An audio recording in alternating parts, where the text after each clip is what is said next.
Did you know that in 1929, something fascinating happened that serves as an example of the post-hoc ergo propter hoc fallacy? This was the year of the infamous stock market crash that marked the beginning of the Great Depression. Many people at the time believed that the crash was caused solely by the economic policies of the preceding decade, assuming that because the crash happened after these policies were implemented, they must be the cause. However, the reality is much more complex, and the crash was the result of a combination of factors, not just the policies in question. Now, let's dive deeper into the post-hoc ergo propter hoc fallacy. This logical fallacy occurs when someone assumes that because event B followed event A must have caused event B. It's essential to understand this fallacy because it can lead to incorrect conclusions and poor decision-making. Hey rational rebels! Welcome to the arena of reason, the very place we train our minds to spot cognitive pitfalls. This is Chris from Critical Conditioning, where we strive for cognitive precision and free our minds from that mental prison. Today, we're exploring the post-hoc ergo propter hoc fallacy, a fascinating logical error that assumes that if one event follows another, the first must have caused the second. We'll dissect this fallacy, uncover its flaws, and learn how to recognize and avoid it in our thinking. Before we dive into this intriguing topic, remember to hit that like button, subscribe to our channel, and ring the notification bell to stay updated with our mind-strengthening content. If you find our podcast valuable, consider supporting us through PayPal using the link in the description. Your support helps us continue our mission of promoting rational thinking. Also, please share this episode with someone you know who might be interested in understanding the post-hoc ergo propter hoc fallacy. Let's share knowledge together. Let's get started. To better grasp the concept, let's look at two studies that illustrate the post-hoc ergo propter hoc fallacy in action. 1. In a study conducted by researchers at the University of Pennsylvania, participants were asked to read a series of news articles that contained either a post-hoc fallacy or no fallacy at all. Participants who read articles with the post-hoc fallacy were more likely to believe that the events described were causally related, even when they were explicitly told that this was not the case.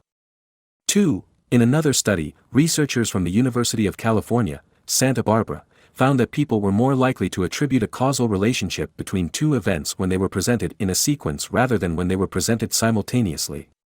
This suggests that our brains may be predisposed to make the post-hoc ergo propter hoc fallacy, especially when presented with information in a particular order. Now that you have a better understanding of the post-hoc ergo propter hoc fallacy, let's look at some real-world examples everyone knows of. 1. In sports, some fans believe that wearing their lucky shirt, hat, or socks will lead their team to victory.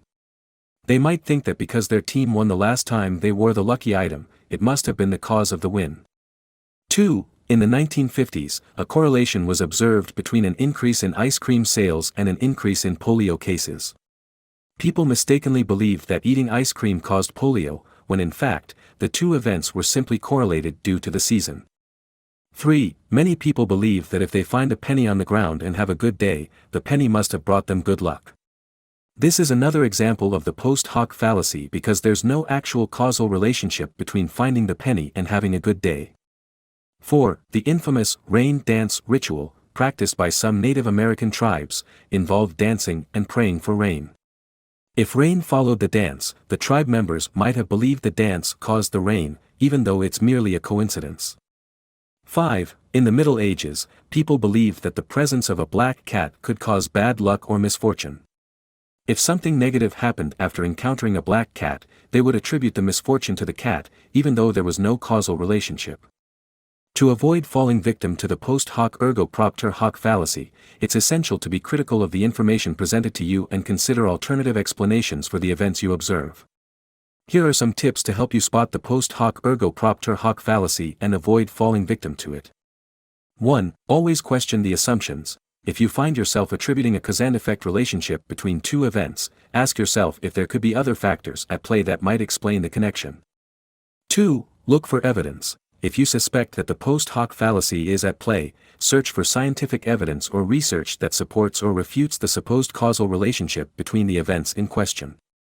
3. Consider the role of coincidence. Remember that coincidences happen all the time, and just because two events occur together doesn't necessarily mean that one caused the other. 4. Think critically. develop your critical thinking skills by questioning the information you encounter and considering alternative explanations for the events you observe.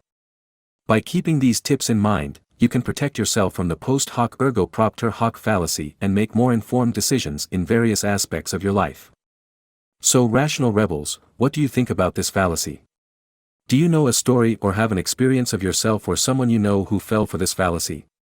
Let me know and share your thoughts in the comments below. Also, please like and subscribe if you found this video helpful or want to help the channel grow. Hit the bell to not miss anything and share the video to spread awareness or send it to someone who could benefit from this episode. Please consider making a donation via the PayPal link in the description. Your support means the world to me and helps create more critical thinkers in this world. Keep your mind sharp, subscribe to become a rational rebel, until the next time we meet in the arena of reason. This is Chris from Critical Conditioning, signing off.